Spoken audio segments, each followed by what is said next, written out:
Hello again, explorers. This is Alex Flagg from Crafty Games. In this series of videos, I'm taking some deep dives into the development and strategies behind our new game, Buru, now on Kickstarter. In this video, I'm going to be talking about a new module we're in the process of funding as part of our Ambalau expansion called Tokoh. Tokoh is a Javanese word for hero or leader or main character. And this in the game represents the kind of captain that's leading your expedition to the island. And what it does, every one of these captains is unique and has a particular character. And so what we wanted to do is add something that would give your party a little more of its own character during play. And we do that in two ways. So if you are playing with the Tokoh module, you're going to find this deck of pink cards. And you're going to shuffle them up and deal out 2 cards to every player at the beginning of the game. And they're going to flip them over, secretly review them, and they're going to pick one to keep. So every Tokoh card includes a phrase describing your leader. So in this case, this card here is bold, and this one here is industrious. And each Tokoh card provides 2 sets of benefits. So one is starting resources at the beginning of the game. So that will be your standard clay, palm, and ebony, or fish, but they can also provide other unique benefits, such as a blind draw off the top of the Islander deck. So you start with an Islander in your tableau, or an Elder card. So these are a nice little way to kind of prime the pump, allow you to maybe pay tribute at the beginning of the game, in the very first round if you wanted to, and also kind of helps sculpt your strategy in one way or the other, by maybe setting you up for different types of tributes or different types of spirits. For example, if I had the bold giving me ebony, it means I'm more on the path for paying tribute to Manuk or to Banyu, whereas with the industrious card, I might be more inclined to pay tribute to Ganung or Banyu, depending on which side of that card is flipped over. Then the other part, and kind of the really special part of this, is the bottom half of the card, which is a private action space.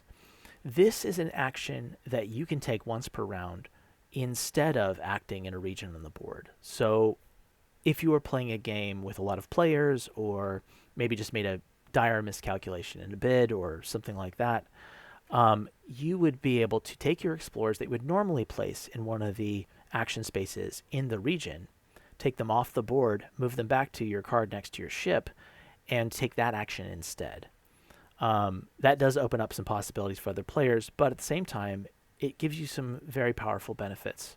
One, these are better than the kind of 0 gem spaces on the game board.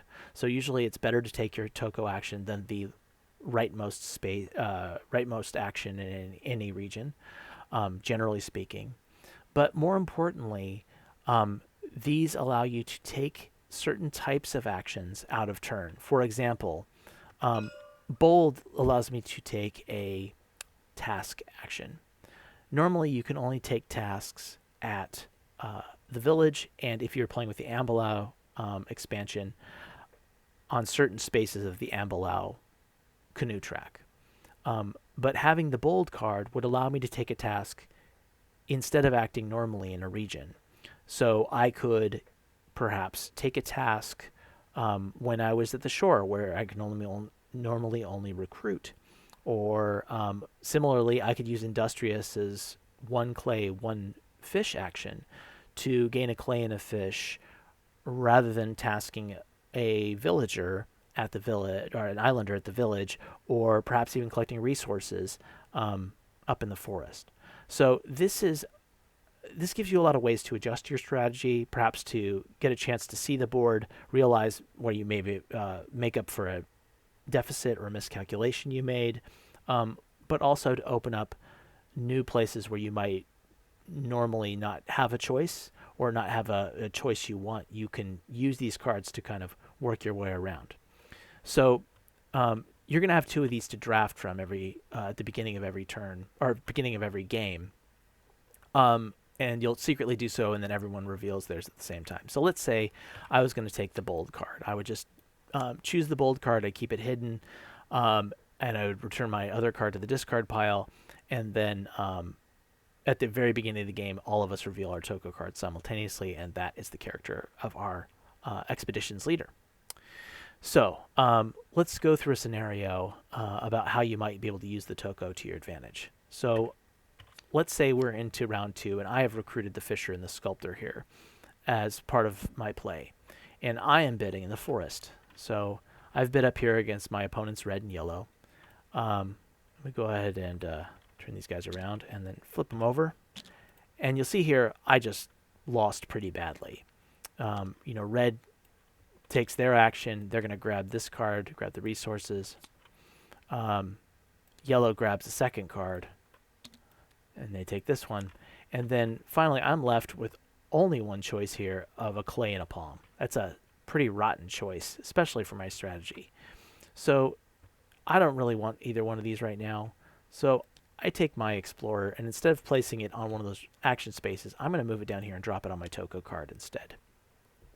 Now, what does this do? Well, now I can pay, instead of gathering resources at the forest, I now have the ability to task one of the islanders in my tableau. So, let's say I could, for example, task the Fisher here to gain 2 fish, which will help me in my next bid at the Sacred Lake. Or not the Sacred Lake, at the shore, where I could perhaps collect an additional islander if I bid well.